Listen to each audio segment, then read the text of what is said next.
Hi, ladies and gentlemen. Welcome to the 7-Figure Fashion Business Podcast, where we talk about the fashion industry and how to get your fashion business to 7 figures. From manufacturing strategies, cut and sew designers, to fashion hot topics and the latest fashion trends, I'm your host, Monica Monique. And I'm your host, XYZ. And let's jump into today's episode. Let's introduce you. So this is Stephanie, you guys. And I need you to kind of tell the listeners and the podcast people who you are and what you do and how long you've been doing it. Because now you have, 2, 3 businesses, 4? You have a lot going on. So introduce yourself briefly and then we'll get into the details. Sounds great. Hey everyone, my name is Stephanie. So I call myself a serial fashion entrepreneur or fashionpreneur. I've always loved fashion as a little girl, so I knew I wanted to either be a designer or just do something in the industry. But then as I grew older, I realized, you know what, I can have my own fashion brand. Yeah. I think it's because my parents, they're entrepreneurs too. So I always looked up to them. I knew I didn't really want to work for anyone. So I, wanted to figure out how to have my own business. So the first brand I launched was actually a jewelry brand. And that taught me a lot. But my business is actually a sustainable fashion brand. And from that brand, it also spawned into a studio where I produce not only my brand, but other brands worldwide. And in the recent 3 years now, I would say, I also have a fashion educational platform helping entrepreneurs to start their own fashion businesses. So it really started from having my fashion brand, and I think I'm just a type of person, like I mentioned earlier, I'm a serial fashionpreneur because I love different things in fashion. So it really progressed, but it all started with my brand. Right. Okay. So before we even get into your brands, you touched on something that I did not know about you. Your parents are entrepreneurs? Yeah, they had, so my dad, he had a furniture company.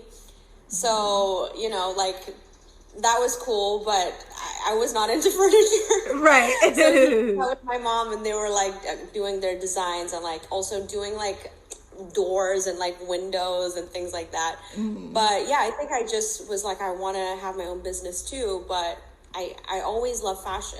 I remember growing up watching fashion TV. And, my mom had Vogue, she had Australian Vogue because I grew up in Indonesia. So she would get the Australian Vogue and Cosmopolitan, I think Glamour. And I was always flicking through the magazine. And I'm I need to do something in fashion. Yeah. But I didn't know what it was. So that kind of started really young, but that's cool. So you got to see your parents kind of have their own business and company, and that inspired you or made you feel like this was something that was really possible for you. Yeah. Okay. Exactly. So what do you think? Go ahead. Oh no, I was just I can't work for somebody 9 to 5. Yeah. I knew that early on, I think, and I don't know how I knew that. I was a teenager at the time, but I think after college, I did have my 9 to 5 job, by the way, but that 9 to 5 job really just cemented the fact that I'm okay, I'm not made for this. I need to do my own business. Yeah. Okay. So that was the wake up call. So you mentioned college. So even before college, number one, did you go to college for fashion? And number two, before college, what did you do in the fashion realm that kind of led you up to where you are now?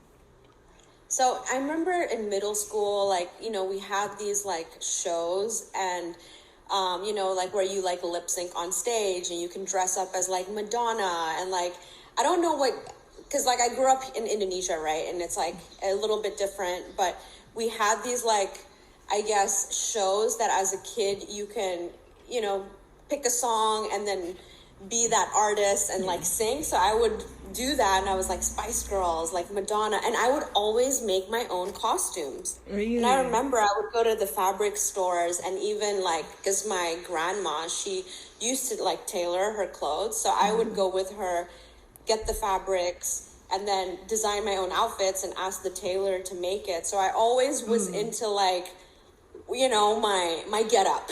Right. And creating things to wear for me. And I think later on, I think in high school, when it was like, okay, what do you want to do next? I was not aware of like what majors were out there. So initially I was like, okay, I'm going to do fashion design. But I think there's just like some business instinct in me, which probably was passed down from my parents. Yeah. And then I discovered, okay, I could study fashion business. So I did apply for like some universities and like got accepted, but unfortunately at that time, like my parents were going through a divorce, so they couldn't send me to the university that I did want to go to because financial reasons and difficulties. So I had to stay back in my hometown. Yeah. And that was a bit of a blow, to be honest, because all my friends were, off and I had to stay back. But I ended up finding like a diploma type of degree where it was like a 2-year training, and it was a fashion business diploma. But the thing was, what was interesting, I thought that I was going to go and, get like training to run my business. But I discovered in that training that it was like fashion merchandising, like how to be a fashion buyer and like work for a company and like, it just no design. It wasn't focusing on design, but the business part of it was still not to have your own business. Yeah. And so I was kind of like, okay, well, all these skills are great, but how can I become an entrepreneur and have my own brand? Yeah. So I kind of had the same experience in college, and I feel like probably everyone does, but I thought I was going to learn how to own the business, and they really teach you how to be a worker and not an owner.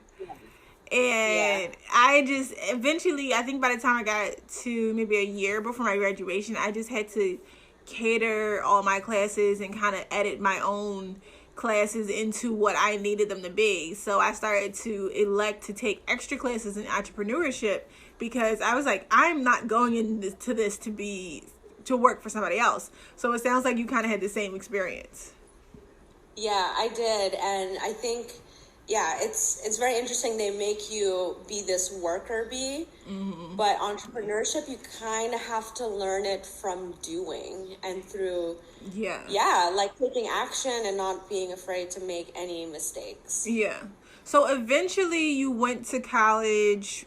Eventually, did you go to college? Did you come to America for college, or like how did that end up working out?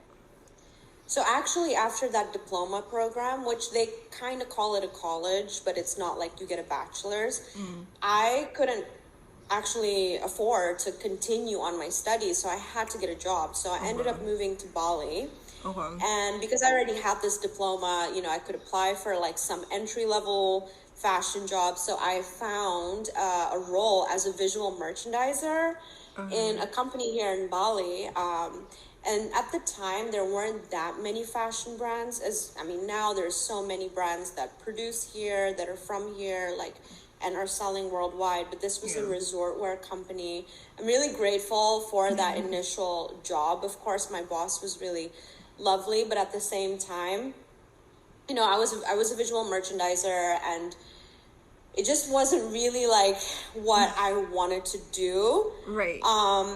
Because as in like the desk job wise, like I was like, okay, like I'm excited to go into this job, but then I realized like, oh man, it's monotonous. And on top of that, like they were also putting things on my plate that was not, because I think at the time, like e-com at the time was just starting. So they were like, oh, help on the e-com side and do this and take photos and upload products. And I just felt like, I don't want to sit and upload products all day. And so I ended up, like, I think that was my wake up call where I'm like, I don't want to sit 9 to 5 doing something that I know I can do. Like, I can bring more to the table with my skills. So I was of course in that job, like for a good amount of time because I, needed to financially support myself. But during Yeah. that time, I just started saving a little bit here and there. Okay. And I ended up being able to create a small jewelry brand, which was also kind of by accident, really, because it was a family friend of my mom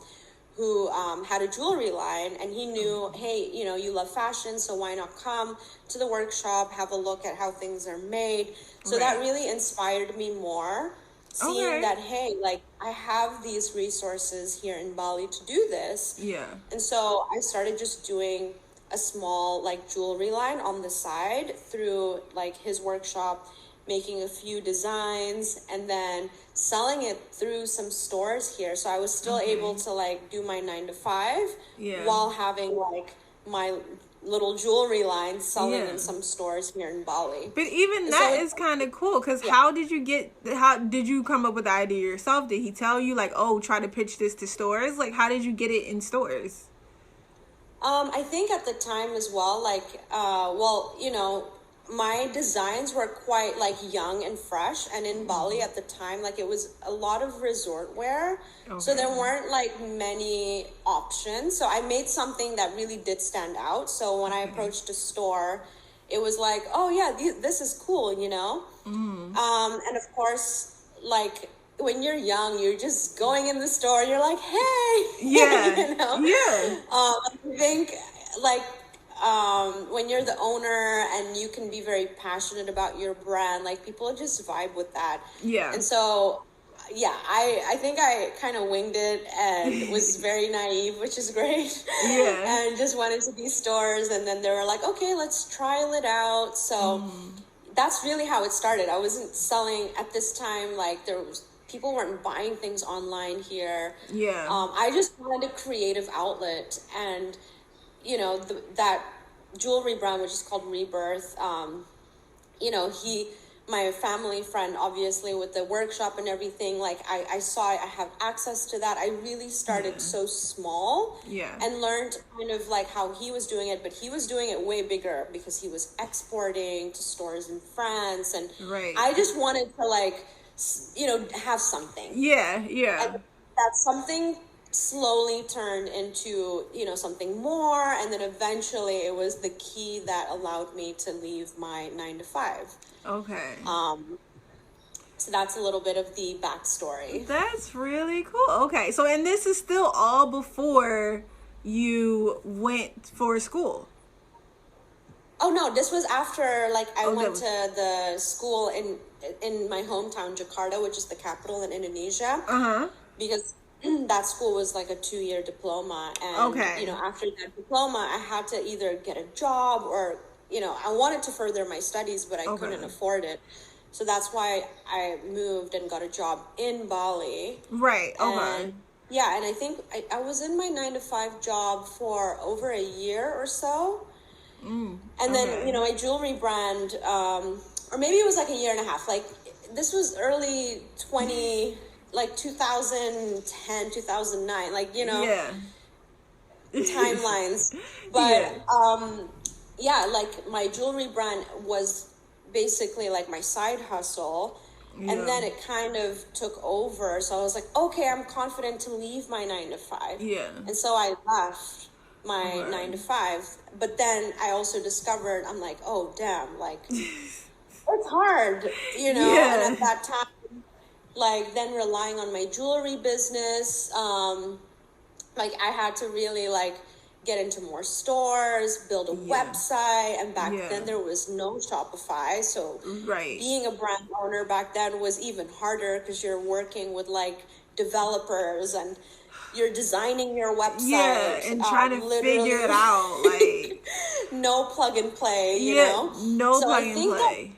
That really, like, toughened my skin, because now I have to say, like, starting a brand, I'm not saying it's easy, but there's a lot of software tools, resources, you know, like, you don't, like, now there are online schools, including the one that I've built myself, to teach you how to start your fashion brand, which I'm sure we'll go into later.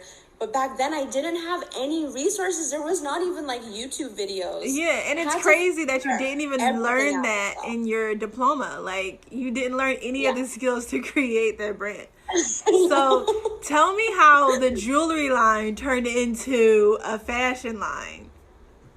Okay, so that jewelry line, like it got expensive to make silver jewelry. And I don't know, I think it came to a point where I'm like, I just don't see this really scaling. And maybe that was like my first like moment as an entrepreneur to be like, you know what? It's like that saying, you know, you're a really good driver, but you're driving a Toyota. Like, what's that saying? But you know what I mean? Like, you're really, you have like a Mercedes-Benz engine, but like in a Toyota. Oh, okay. Yes, yes. You know what I mean? Like, it's like, you see the potential, but the potential, you see it's not exactly there. And sometimes as an entrepreneur, I think you're like, oh, like, but I need to stick it out. But sometimes it's good to just like move on and leave. And with the jewelry brand, I didn't leave like right away. I was just like, I actually fell into my brand because I was just making clothes for me. And again, that came back from when I was as a teenager making clothes for those like shows and stuff like that. Yeah, I was creating like just simple organic cotton t-shirts that I wanted to wear because they didn't have it again in Bali, like what I was looking for. Okay. So I was like making stuff because we have really great resources here to create where you can be creative but not have to spend a lot of like startup costs to do that. So I created some t-shirts and my friends were like, hey, that's really, really cool, blah, blah. And so it got me thinking, I'm like, wait a second. If people like it, like maybe I should just get myself like a little like store or something. And then my brain started going. Okay. Because I have that entrepreneur brain. Right, because now you have the bug now. Store, yeah. You know, I can sell this. But also my friends, like I was very lucky. I was surrounded with people offline. Like now there's amazing online communities where you can find your tribe. Yeah. But here in Bali, like thankfully there was a lot of people that were very creative and they also had their fashion businesses. So I was surrounded by these people that I looked up to because their brands were bigger than me. Okay. And I was like, hey, what about if I stock their brands, if I have a retail space and then they can stock their brand? Because they were not selling their brands in Bali. They were exporting it to Australia, but they had overstock. Or maybe like a bit of a, not a reject, but, you know, like something that didn't pass the QC to be sold overseas. So they had to like, I don't know, maybe fix it here a little bit like that. Yeah. Not that we were selling rejects. But someone opened a little boutique where I had then my jewelry line and this new like brand that I was like testing. Yeah. Really. That's interesting because that's literally... that was it. That was literally like same thing. Like when I opened my store, I was like, you know, how am I going to fill a store? And I decided I'm going to reach out to all the people I went to college with. And they, because the internet was kind of just starting, they had their stuff on like Etsy or eBay or other like random small platforms, but just like online. So I was like, oh, I'll open a store and I can put all their stuff in my store to fill it up and then also have my collection there too. So it's funny, like we almost had the same exact idea. Yeah, we did. So, okay, so you opened a store and you kind of have a little bit of your line, but was it not This Is a Love Song yet? Like, was it a different brand? No, it actually was. So I had to pick a brand name and I was like, what am I going to call this brand? Like, what am I going to do? Because again, I think I identified more the product market fit as opposed to the brand itself and the branding. Okay. If that makes sense. So I kind of did it backwards at the time. And I definitely have learned from that experience because like, you know, when I started it, even in the fashion business diploma program, they didn't teach me about branding. It was like filling up order sheets as a buyer, like stuff like that. Yeah. So I was a bit new to that part. And so I kind of did it a little bit different. because I kind of identified a design that people liked, and then I had to be like, okay, then I have to put a brand on it. Yeah. And I think I was flicking through like a magazine, like I don't know if you remember Nylon magazine, but of course that was like huge back then. Yeah. And there was like an interview title, and it said, "This is a love song," and I was like, that sounds nice. So I was like, that's it. Oh, that's easy. I needed to make labels and like call this brand and like print the hang tags and order the stock, because at that time I had my friends saying yes, and I found like a retail location, and things started to happen, and I feel like, I don't know, like in life, what I've come to identify, like when things fall into place, things happen very quickly, and you just have to make very quick decisions. And at that point of time, I was like, oh my God, I found a space like this, that, like everything was aligning. So I just, did it.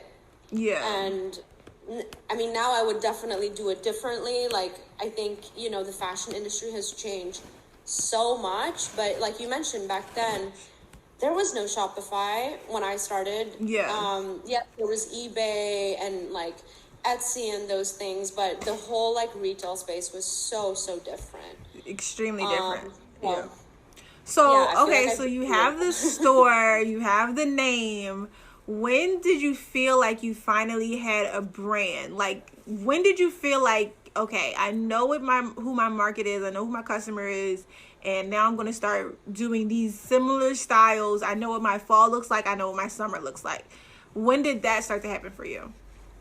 Pretty much when the store opened, and I had customers coming into the store, and I was in the store and I was talking to them, and I could see like, I thought my market was which was of course like a younger crowd, but for some reason also like they're, because it was like a t-shirt line with vintage pockets, and it was quite unisex. Okay. That their moms or their partners would be like, oh, I want to get a matching t-shirt, matching pocket. Okay. So it was like, I thought more so, okay, this is one target profile or customer avatar, but it turned out like, oh, like, the moms could wear it. Yeah. Or like the partner also wants like something matching, because it was kind of like styles that you can match with each other. And it was also, I guess now you call it upcycling. That's the term, right? But really what it was like vintage fabrics that I had collected from like traveling and like thrifting here,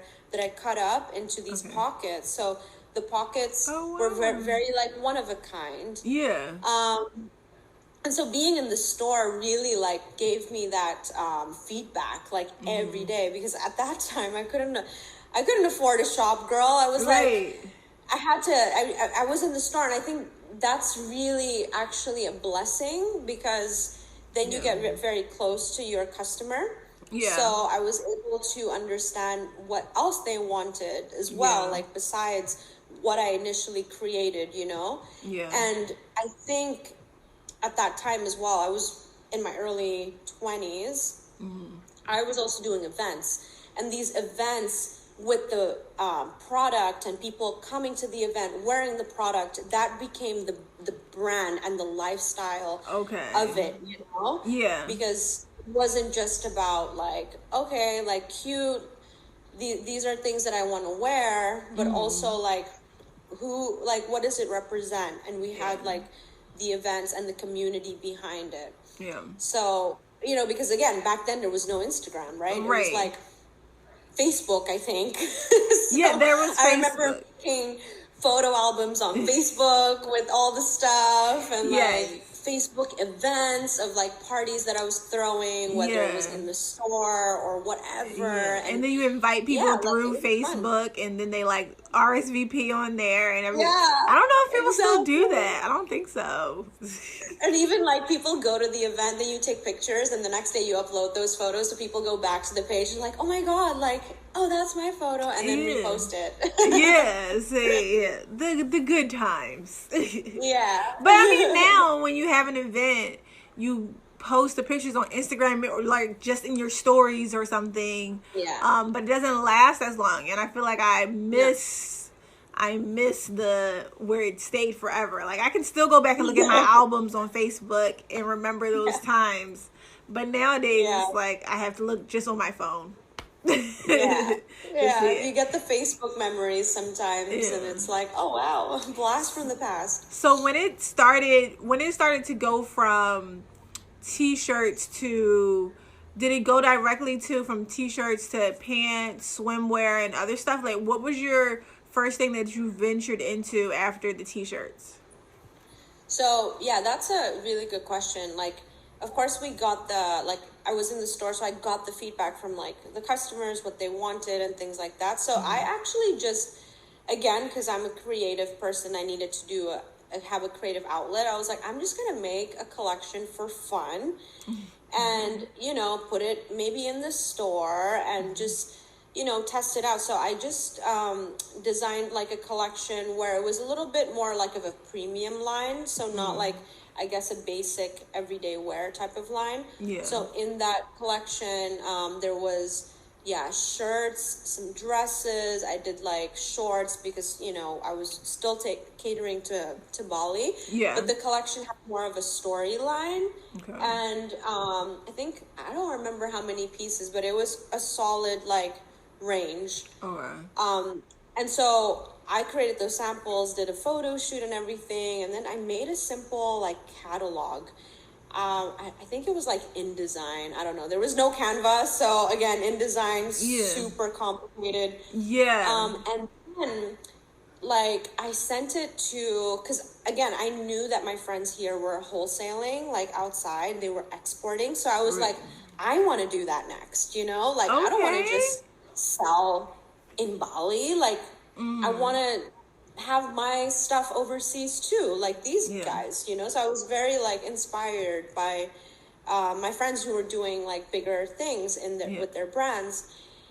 And so I made a catalog, and I think in Google back then I typed like wholesale agents, whatever, and then found like contacts online.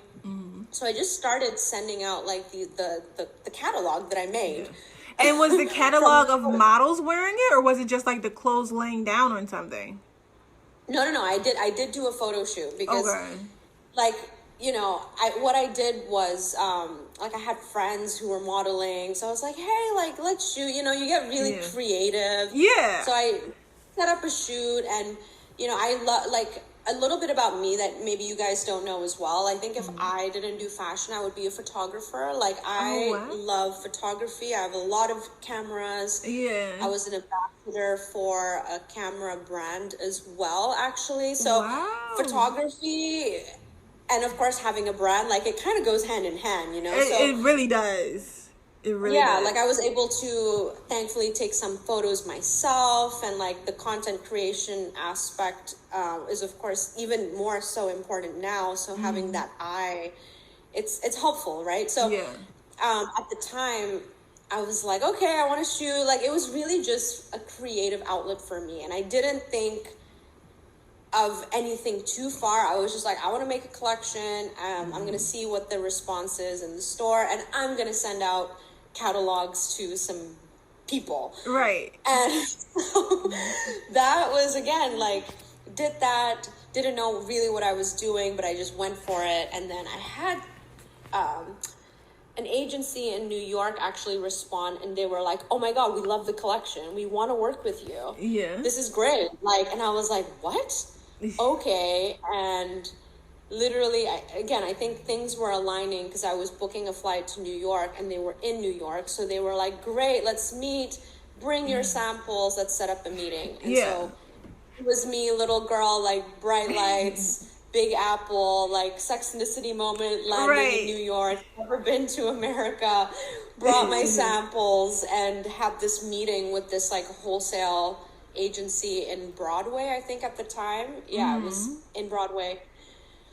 And they were just like, I just felt like I was in a movie. Yeah. And they were like, we love it. We want to sign you. We can get you in this store, that store, this store. And I was like, oh my God, these are all the stores I want to be in. Yeah. And that kicked off the wholesale side of the business. Wow. Which, was then the next chapter. So it's been, did you already have manufacturing like a good stable manufacturer in order to support those stores that they were saying you could get into? Yeah, so at the time, like, you know, with the t-shirt, I had one manufacturer, which was more of like kind of a mom and pop manufacturer. And then when I made this new collection, because I feel like you and I are the same. It's like we can't sit still. So it's like, oh, what can we do next? So I was like, you know, what, like, I want to grow. So I was like, I'm going to design this collection, but I knew that other manufacturer couldn't really do it because he was just doing like the simple stuff. Right. So I ended up making samples with another manufacturer. And, you know, thankfully I could, like, it was like, you can make the samples. You don't have to order yet. So I just had I think like 2 sample sets. And one of them I left in New York with the agent that I signed with. And then one I had back home. And I think I was in America for like, I think like a good month. And then by the time I got back, it was like, oh, the orders were coming in. And I was like, holy shit.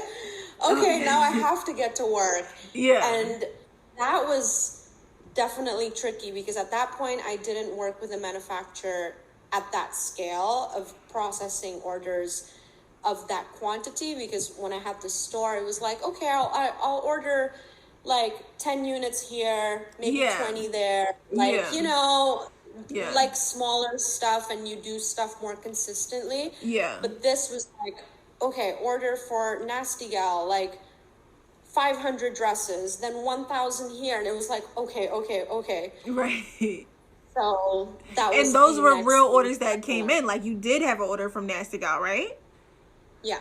Oh. Yeah, I think it was my first order from them was like $32K, and I was like, holy crap! Like I've never had an order that huge. You know, I was overwhelmed with the reception of, I think, that collection. And that really was when I was like, oh my God, all of this is so possible. But like, why didn't I learn this? Like, why is this not accessible? Like, but even that though, like, the fact that you were ready for that order when you got it is crazy to me. Because if you had never got an order like that before, did your manufacturing people go into panic? Like, wait, we have to hurry up and make 32, what did you say? Well, I know you said it was 32K. How many gowns or dresses was that? I think 32K. At that point, it was like 1,000 units for those dresses. Okay. So did your manufacturing people have a panic attack too? Or were they like, oh, perfect, we're ready for this work? They were excited because they were a bigger manufacturer. So perfect. I actually had to kind of win them over at the beginning to even start sampling with me, because they had to take a chance on my brand, you know? So, but I think, again, it goes back to you as the brand owner, if you can be charismatic, like being a brand owner, you need to win people. That was going to be my next question, because a lot of people want to know, how can you win over a manufacturing company? How can you make them work with you if you are smaller and they are used to bigger orders? Like, what tips would you have for our listeners to kind of do that? I think you have to be very confident in yourself and your capabilities, because I think then they believe in you. If you don't believe in yourself, then they're going to feel that and they're going to be like, oh, small fish. But if you come in there, it's like the fake it till you make it, and you're very sure about your brand and your strategy. And I think they can feel that, you know? And in my situation, I was there. Of course, I went there, I met them. Nowadays, if you're working with an offshore manufacturer, maybe that's not the possibility, but then get on a call. Like, try to talk to them. There's like another human on the line, right? And I think you also want to make it about like them, right? Like, a lot of people, I mean, now I'm a manufacturer, so I also get people contacting us, and you know, when it's about me, like, then sometimes it's like a one-sided partnership. So when you're making a partnership, you want to also show like what benefits can you bring to them to the table. Right. So I think my biggest tip is being confident and knowing like for example, your numbers, that you have a plan. Like, hey, maybe right now I'm going to write an order like this big, but within a year I'm projecting, the order to increase by this much because I'm going to be in these stores or targeting these stores. So they feel like, okay, you have a strategy behind this. And if they don't work with you, they're going to miss out. Yeah.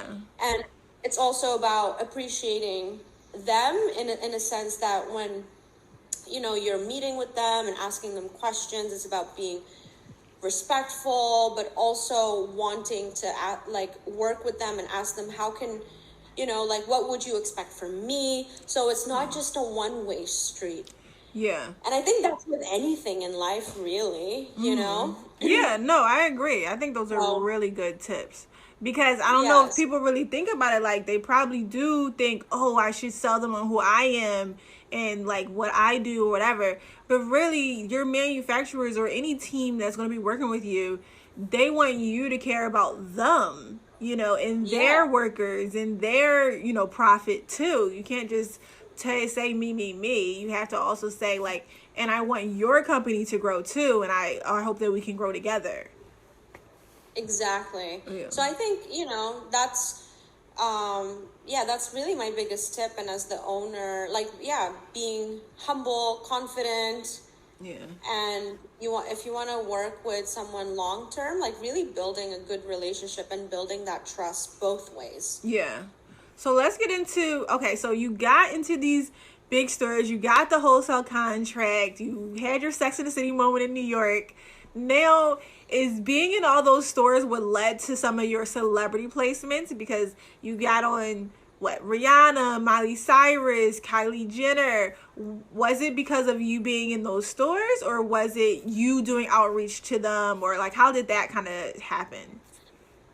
I think it was a mix, because we've had a couple, quite a lot of people wear the Tiles brand, they even wore the logo, the Tiles logo and stuff, and so it was definitely a mix, because later on, of course, we did more outreach, but at the beginning, I think, being in some of these stores, their stylists would come in, and also because we were in the wholesale agency in New York at the time, they had people coming in, hey, we need it for the shoot or whatever.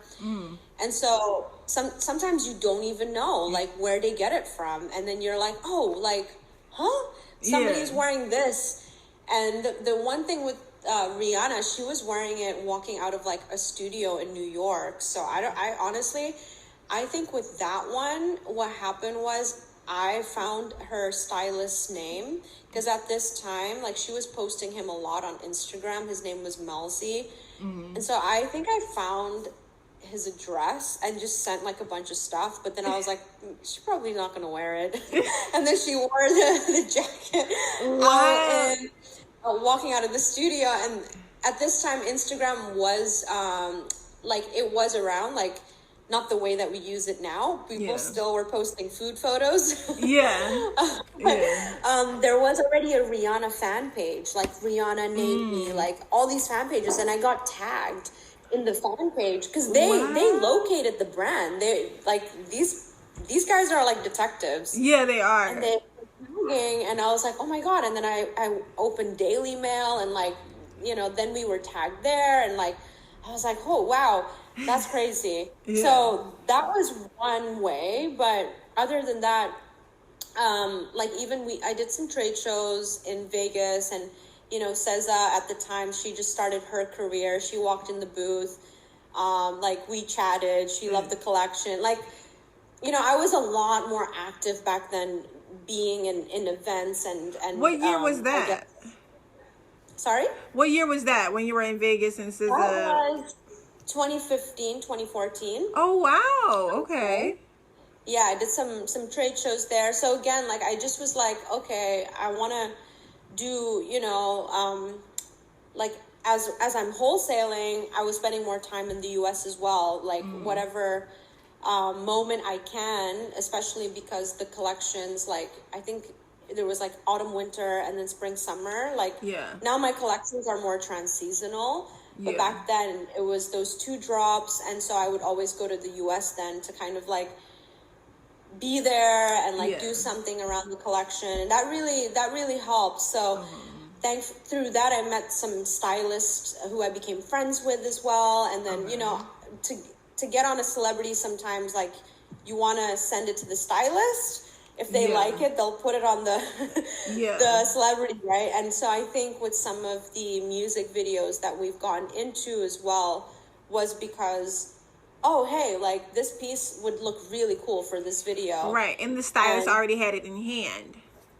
Okay. Exactly. So, tip of that, another tip. So what do you think is the tip for designers to work with stylists? Do you think it's just giving them a box of free inventory, or sending them randomly in the mail, finding their address online? Like, what do you think is another tip that you can give? I think back then, yes, like the way that I did it like works now. I think you can totally find them on Instagram and DM them. Yeah. I had a friend who like recently, you know, White Lotus, the TV show. He found like the stylist of the show, and like he has a brand who's very like, the brand is very like White Lotus resort vibes. Okay. So he just, you know, located the stylist, obviously loves the show, and contacted them via DM on Instagram. They responded, gave the address, and then you send it. So I do think like either now you can find people on LinkedIn even. Of course, Instagram is an easy way. And then if you do some digging, you'll find a lot on the internet. And either you can get their consent to send them something, or like what I think I did with Rihanna, and I even think with Kylie, just sending the box and then hoping for the best. And hoping for the best. If your design is very strong and unique, then most likely, of course, they're going to like it and wear it. Yeah. But will they tag it? Most likely not. I mean, that's 50-50, right? Because if they're not getting their paycheck, they might not tag you. Right. But sometimes they love it and maybe they will. So you just have to take that chance. And has any celebrity tagged you? I mean, as in, like, if you give something for free to someone, right, they're not obliged, right, to tag you, especially nowadays. Like, back then, in 2014, 2015, like, influencers were not such a huge thing. Like, so people were more kind with tagging. Willing, they but were. Now it's like, well, I'm getting paid for this, so if I'm not getting paid, I'm not tagging. And so I do think now that has changed a little bit. But yes, if you want to get into, let's say, like a movie, or because one of my bras has been featured in the Margot Robbie Birds of Prey movie. That was because the stylist actually contacted us and was like, I want to buy 15 of these bras for a movie. And she didn't tell us what movie, because it was like, you know, they were shooting it, right? So I had no idea. We just got an email like, hey, I'm so-and-so, we're shooting this movie. Do you have like 15 or 20 sets of this bra? Wow. So we're like, okay, like what movie is it, you know? So sometimes like people reach out to you, but at the beginning you have to reach out to them. Otherwise, how are they going to find you? Right. And you also have to be easy to find, because what if they want to reach out to you, but your website is under a different name or something catchy or something, and they can't find you or find your email or whatever. So that's also something to think about too. So on the flip side of that, did it impact your business? So let's say Rihanna or Ariana Grande, when these people wore your design, on the flip side, did you get a whole bunch of influx of online orders from stores, online individual orders on your website, or people coming into your store? Like, what was the side effect of that placement? The effect of that, for sure, like, it really boosted the brand, the brand name. Especially like some of the stuff had the name of the brand, like tiles, like the one Ariana wore, like in her music video had tiles. So that definitely helped with the sales. When the whole thing happened with Rihanna, we didn't like, so because it was the beginning of like my wholesale journey, Like, it really helped the stores that carried that jacket that she was wearing. Okay. But I didn't really have, like, a really fancy website where the traffic was driven to me. But hey, you know what? She started following us on Instagram. So I'm like, Right. And she still follows us now. So I'm like, that's fine. Yeah. And so, again, like, because back then, I think Shopify was really new, and I was just basically trying to set that whole thing up. So now, like, if that were to happen, like, yeah, of course, like, the sales, it would all, direct to the website. But at the time, I had all these stockists, so I think it was, like, in Revolve Clothing. So they were, like, happy, right? Because Rihanna wore it, so it helped with their sales. When Margot Robbie wore the bra in the movie, I think it was 2020 or 2019, I would say. Wow, that thing sold out. Really? So, yeah, on the website. Because, again, like, they have these fan pages, and these fan pages, like, locate, like, the brand name. And then, even now, funnily enough, every Halloween, that bra sells. Because it's like, everyone wants to be... Yes, Harley Quinn for Halloween. Yeah. Yeah, so, it's very, very interesting. Like, but, of course, I think when you're directing traffic, you have to... like you said, make it easy for people to discover you. You know? So now you talked about the Towels brand. You talked about This Is a Love Song. How did your manufacturing brand come into play? Or did your academy come before the manufacturing? How did that part? I'm going to have some water first, but that's a good question. Go ahead. But I think at one point, like, when you grow your business, you end up having to, like, move on. And so I had to move on from this other manufacturer because they just couldn't keep up with, like, what I needed for my business. They were, kind of, like, just dropping the ball, and I needed more product. I needed, more, like, reliability and consistency, and they were not able to provide that. Yeah. So I was like, I need to do things myself, like, at least maybe do the samples myself first. So initially I only opened, like, a sampling studio. So I could create samples and then, like, show them to stores, because wholesale, if you guys know, like, that's how it works. Like, you show what you've designed and then they place orders based on those designs. So it was initially just like a little studio, but then eventually it was like, oh, like, this store wants to order this, or we have to make more stock for this store. So, hey, let's start putting some of the production in-house as well. And then eventually it was like 10% in-house, then 30% in-house, until it was like, hey, you know what? It's not worth it anymore working with the other manufacturer. Right. Let's work and do it ourselves. And on top of that, I think, unfortunately, like, during that time, I was just, like, hearing some stories with the current, with that manufacturer where, the workers were, like, not treated fairly.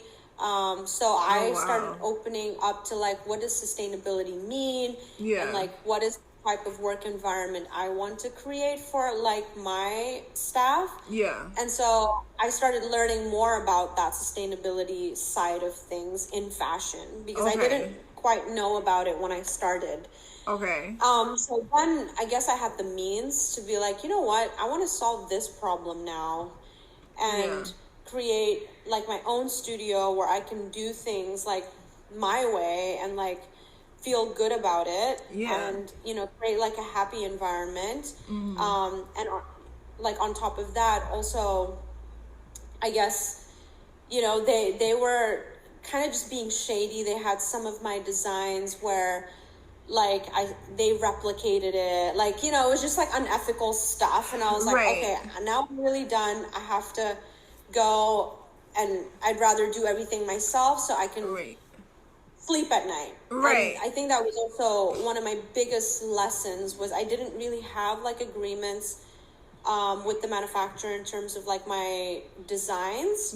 So, like, dress that was doing very well, that Nasty Gal placed an order, they pretty much copied that. And then, like... And did they have their own label, like, that they made it for? Or did they have did they give that design to another label? No, they actually sold it. They had like their own kind of like store without any label, like just their own label. Okay. And then sold that design in their store. And you know, like even I didn't realize at the time because, you know, as I was starting, I didn't really know about pattern blocks and like owning the pattern blocks. And I didn't necessarily like pay for pattern blocks. I just paid for like my sample. So they initially like kind of owned my pattern blocks. So, you know, I learned all of these things later. Unfortunately, when the brand got bigger, that's when they were like, ooh, now we can kind of capitalize on this, you know? Okay. But if I knew that earlier on, I would have protected that.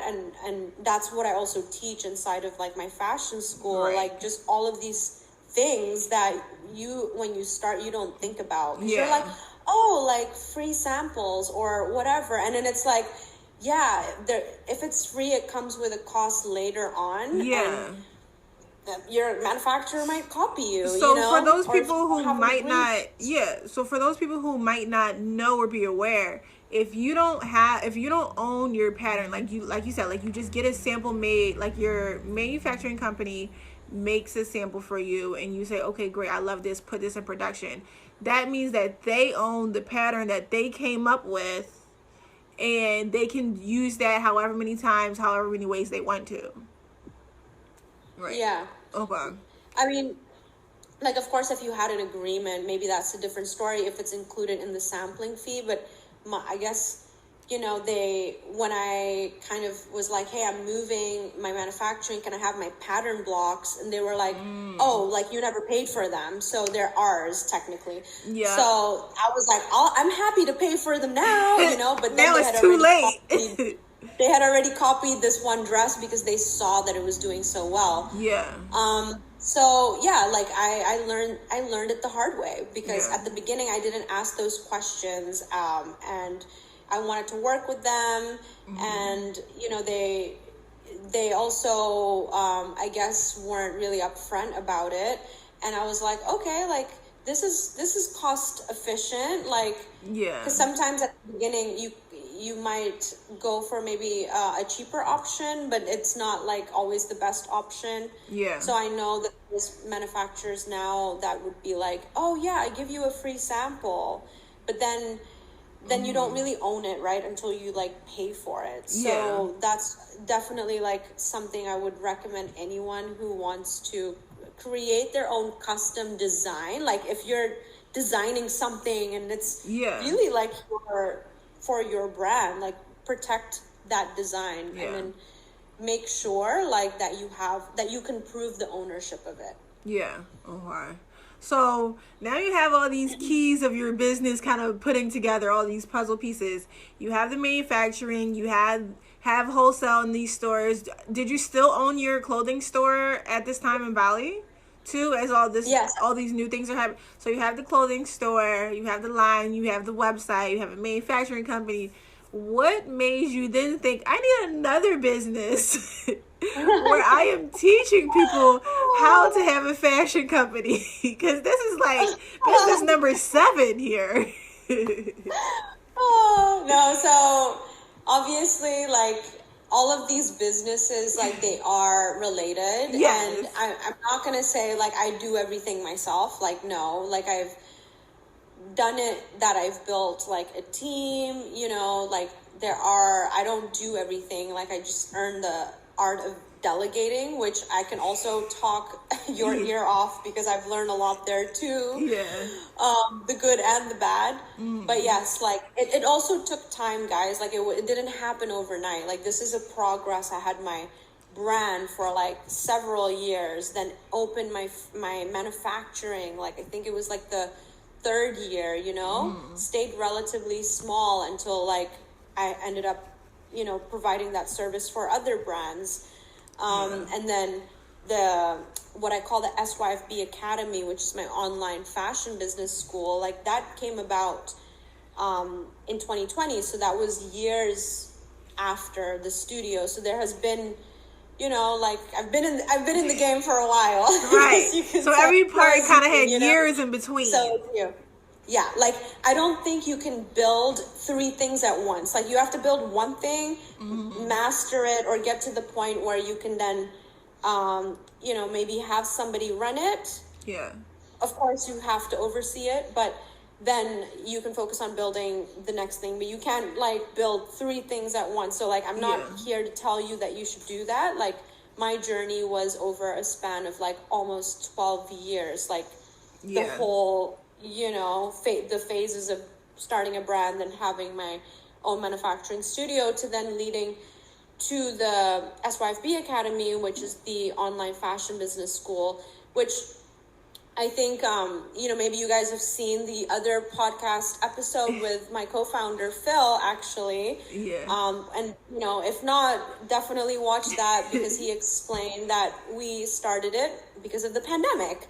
Yeah. And it was, lockdown, and I couldn't, I needed, again, another creative outlet, but it was him, actually, that inspired me to be like, hey, like, people on TikTok are really loving your tips, because TikTok was starting then, and I was like, I'll be on TikTok, but I wasn't dancing. I was like doing the pointing things. And you were doing tips. The pointing things? Okay.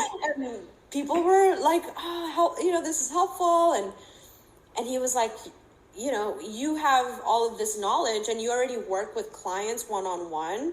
Yeah. But, when you're working with clients one-on-one, it's great, but you only have so much time, right? So he was like, what about you create like all of the content into like a program that's a step-by-step training that anybody can take whenever they want, wherever they want. And so we created this online fashion business academy called Start Your Fashion Business. Yeah.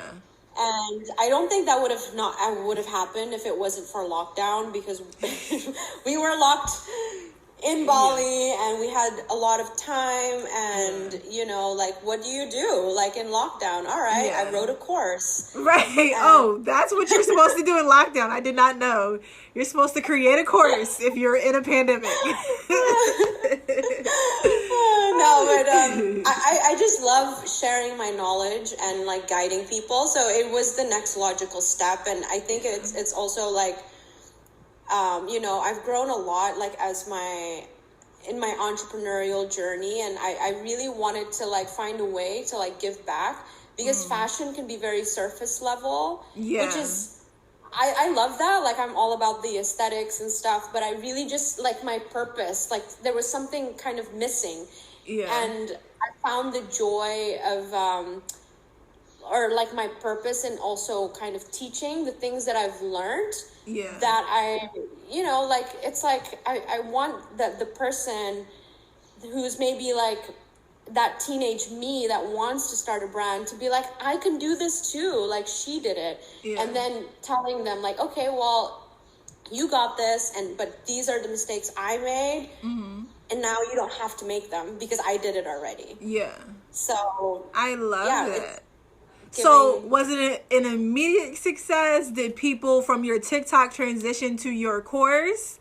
Like, how do you feel like that really progressed? Yeah, so that was interesting because I had no idea how to build a course. And like, thankfully I had my co-founder again, like they're, with my business, of course, with my brand, like it's me, but then with my studio, I do have a co-founder now as well, because I couldn't do it myself. I mean, obviously now I'm going on maternity leave, like there's somebody who's managing that, and like thankfully it's not all on me, because it would just be crazy, of course, to do all of that. And with Start Your Fashion Business, like my co-founder, he's great because he brings to the table the things I can't bring to the table, which is the tech stuff. Yeah. And of course, like I bring the experience. So, we figured it out how to build a course, but at the same time, I don't know if you guys see this online where it's like, oh yeah, like it's easy. You launch something and then people will just buy. Like we had our email list. I had my TikTok followers, like everything, I was like, okay, like we're going to get like this many people like signing up to the program, because we had people on the waiting list. We had like 2 sales. at the beginning. I mean, it was exciting because we got like, Yeah. the first person bought immediately, like she was like waiting, and it was like that moment where you're like, yay, like we did it. I And mean, you're like, two is good wait, coming out the gate. There's gonna be more, you know? Right. And I think it's important to know, like, don't feel bad about yourself. Because people do need to see something like 7 times before they buy something. Yeah. And especially with a course, like the price is higher, right? So if you're selling anything higher, like you're going to need to show the transformation, the value, everything. Yeah. So it wasn't like immediate success in the first 24 hours. Mm-hmm. But after the first month, we had like, I would say 30 students. Wow. Like, so it was like a slow, but you know, you're kind of like, you want it to be like, oh, okay, am I not the computer? It wasn't like that. But it's because I did build a social media account, like besides my TikTok. I was just sharing lots of like value on social media. Yeah. So eventually when they saw, oh, this person signed up, I posted about it, people got curious, and you know, just building that trust continually. Yeah. And of course now we have different ways of like reaching people, like email marketing, ads, and you know, so, but it started very, very organically. Yeah. And I think it's important to, of course, like make sure you can nail the organic side of things before you start thinking, oh, I'm going to pay for ads. I'm going to do this. I'm going to do that. Yeah. I think people underestimate the value of giving away free value, free information. Like everybody wants, oh, pay for this, you know, ebook, or pay for this, or learn more here. But if you're already giving them free value, if you're already teaching them stuff, if they're already learning, the more likely they will pay you for something, you know? And I think people miss that part of either coaching or writing books or ebooks or having digital products. All those things is nobody's going to buy it unless they know you're a good teacher. You know, they want to see that you're a good teacher and that you can speak the language that they speak, and they can really learn from you. So I think people really have to start teaching first and then sell after. Yeah. So from 30 students to now, how many students do you have on Start Your Fashion Business? Oh my God, I'm losing count. I think almost like, I would say around 550. 550 students in 3 years? Active students. Active students. Wow, that's amazing. I think our anniversary was August, actually. Oh my God, we didn't even celebrate that. Oh my, we could have celebrated that at the retreat. We could have celebrated it at the retreat. Oh my God. So August was the third year. No.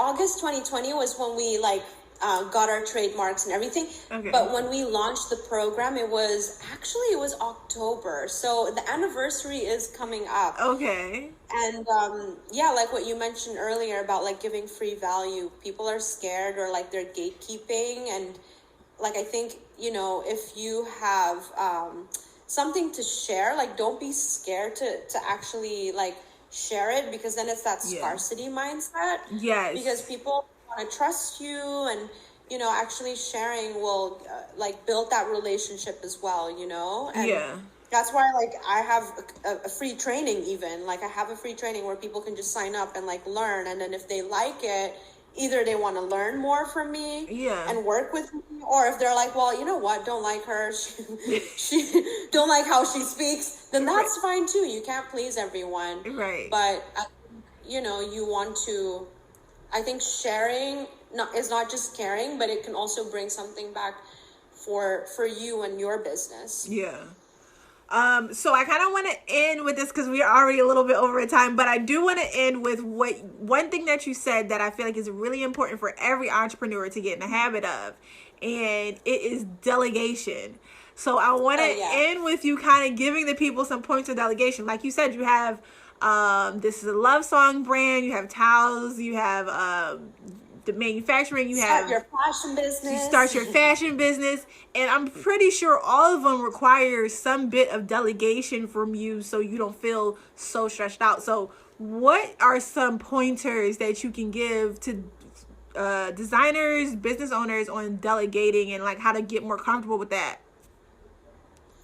I think when you're delegating, you have to know first, like, what are you really good at? And what do you love? Because if you're delegating the thing that you're good at to someone else, it can break your business, you know?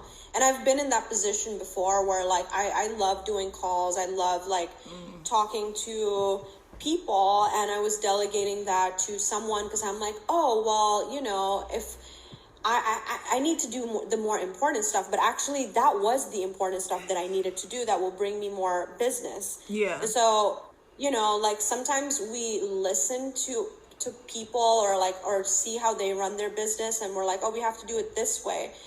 But in actual fact, I think you need to first check in with yourself and figure out like, what is it that you're most passionate about in like your day-to-day that you're really good at? Because what you should delegate should be the other stuff that will allow you to double down on the thing that you're passionate about that will also bring more sales. And so, for example, if you're passionate about invoicing and you're really quick at invoicing, don't give invoicing to somebody who will do it but does it slow. You know, like, even though you might think, well, invoicing, I could just like hire someone to do all my accounting for me. But even those little things, you know, because you don't want to lose sight of your business. Like you want to really, like if you lose sight and you're just waiting on reports, managing people, I discovered that that's not something that I really love to do. Like I still need to be like involved in certain areas. Of course, not every area, but the areas that I'm good at.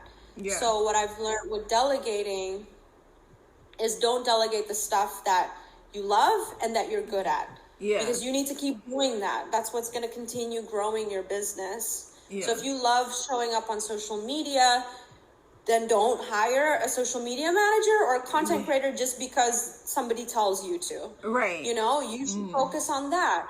But if you are really like, oops, I almost sweared. if you're like bad at like accounting, okay, get an accountant, get an expert in that. But I mean, you know, like it's gonna be very different for each and every one of us, right? So that's what I've come to realize when it comes to delegation. Don't delegate the wrong stuff because it can cost you your business. And if you start losing your passion, it's kind of hard to like get it back. And I think energetically, then your business gets affected as well, you know? So keep that excitement, and I think that excitement stays when you keep doing the stuff that you love and the stuff where you see you're bringing in the results, you're good at it, you know? I love that as a tip. Delegate the things that you're not good at and keep doing the stuff that you are good at, because there was a time in the beginning when I first started delegating, I delegated a lot of the hand sewing details. And because now I have seamstresses that can do it as well, but I felt like I was losing the creative touch. Like it was like one of my favorite parts was actually like hand sewing rhinestones. It's so simple, and you think, oh, this is the most tedious part, get somebody else to do it. But for me, I can zone out and think about all these different things while I'm doing it. It's just it's almost like reading a book or listening to a podcast. Like I can zone out while I'm doing this little hand beating thing, you know? So when I delegated that, I felt kind of sad about it. Like I missed it, you know? So I think that's a really good thing to kind of point out. Like if you love this part or you're passionate about that part, don't delegate that. Keep doing that. But the accounting or the social media or consultations, whatever, there's other things that is taking up your time that you could outsource. And then lastly on delegation, is there any tool that you're using in your business to help you delegate? Like a website or a calendar, like any tool that you use within your company? Oh, yeah. I know you love calendars because, like, even in the retreat, you were showing us your calendar, and I'm the same. I feel like you and I are the same. Because I use, like, I rely so much on my Google Calendar. I think it's kind of dangerous. Because if it's not in my calendar, then I'm like, it's not what? We have an appointment, So right. I think, with delegation and productivity, I think I just have a lot of lists. And I also have, in terms of delegation, like SOPs, like standard operating procedures, where, like I have like an instruction manual of like what needs to be done for this department or this role or this person. I love it. It's definitely like time consuming to create, but it frees up your time later. And now I don't know if you guys know, like there's like softwares like Loom where you can literally just record your process. So instead of like writing out an SOP, you can be efficient and just, as you're doing it, record what you're doing and then give it to the person who you're delegating. So utilizing like the apps and the AI tools that we have on hand definitely frees up the time. But like right now, I'm on my maternity leave, so I've had to delegate a lot of things, and even kind of like some roles that I was doing actively, now I'm not able to do it actively. So the person stepping in has to know what they have to do. And it comes down to those SOPs or standard operating procedures. Okay. Because everything should be a system and it should be able to be replicated. Everything should be a system. I'm actually working on creating like a business handbook for retail stores. So I've noticed a lot of boutiques don't have, like, when you work for another store, you get a handbook, like an employee handbook. And they don't have like standard operations. So it's like, I'm working on a book to make it like a digital copy. So basically it's the same thing. It's like when you open the store, what do? You lift up the gate, you turn on the lights, you check that the air conditioning is on, you walk through the store and make sure, I don't know, there's nobody inside, no homeless people, then you turn on the computer, then you turn on the register. But you need this, even if you own your own company, you still need to operate like a corporate business. So I think it's something that a lot of entrepreneurs don't have and could really use for their businesses. So standard operation procedures. That's what it is. For the SOPs. But I feel like our listeners learned a lot today. I feel like we had so many tips and things to kind of give them as advice during this episode. I think they'll really learn a lot from you and your story. So I really appreciate you coming on to the podcast. Oh, thank you so much. This was so much fun. I could go on and on and on, but I know we're over time. Right. Like, they love the long episodes. When you have like a long car ride or just getting ready, the girls say they love listening to it. Even while sewing, somebody reached out and said they were listening to all of the episodes while they were sewing, and they were just so in love with the content because fashion businesses don't really talk about the business side. So I know this will... I love that you have this platform. Thank you. It'll be really good. I'm really excited. So I always end every episode with saying, count your blessings before you count your money. Ooh, love that. And if you guys have any questions, even, you can always reach out to me on Instagram. Yes. Where can they find you, Stephanie? Tell them where they can find you. I guess if it's fashion business stuff, you can just DM me on @StartYourFashionBusiness. And then my personal one is @Stephanie Shrikandi. It's a bit of a hard one. We can write it. Yeah. So, feel free to reach out because, I love talking about this stuff. So, hopefully you guys learned a lot today. And thank you, Monica, for having me. You're welcome. All right. Bye. Bye. All right, so count your blessings. Count your blessings before you count your money.